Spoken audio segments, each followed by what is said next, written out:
Неподнослива реа на гареж, купишта целосно уништена покојкнина, очај и паника е се она што зад себе оставил силниот пожар во домот на семејството Димовски од олненското село Сенокос.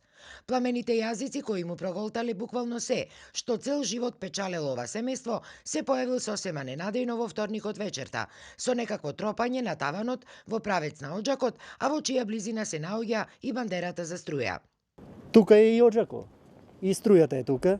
Е сега, дали добило некакво загревање од оџаков за струјава или од оџаков, се ја не можам да утврдам така, како бидејќи него погледнав само пламено. Не го видов дека е оџакот отворен така да има пламен таму. Само го видов дрвото пожарено. И одма покушав за црева да земам, црево што ги имам за во бавчава што ги имам и од чешмава за горе за се качив на од терасава за на кровов. Ма почна веќе опожарено дека вата ми беше страв за да стом. Роднините и соседите кои први им притекнале на помош, велат дека гледката била страшна, особено и заради фактот што биле немојтни било што да сторат додека се чекало да биде исклучена струјата, на што според нив се изгубило драгоцено време. Иако дојде пожарната, заради исклучувањето што евана треба струјата да исклучи, каснеја и пожарникарите овдека ги пружија цревата и чекаја исклучување. Во интервенцијата се каснеше и не успеавме ништо да спасиме од куќава. Тричленото семејство живее од земјоделие и скромната социјална пензија од 6000 денари од 84 годишната мајка која е болна.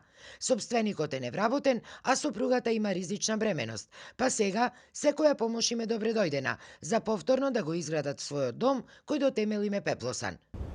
Од случајов не изгоре целосно куќата и покуќнината. Се што имавме и ништо не ни остана, дори облеката сега се ми е позајмена за да се облечам сега во овој период. Апел до сите институции и добронамерни луѓе и институции за да кои се во можност колку можат да ми пружат или финансиска или во материјална каква помош. Во моментов семејството е сместено кај своји роднини во Прилеп. Од локалната самоуправа во Долнини им била ветена еднократна парична помош, но дури откако ќе ги обезбедат потребните документи од надлежните институции.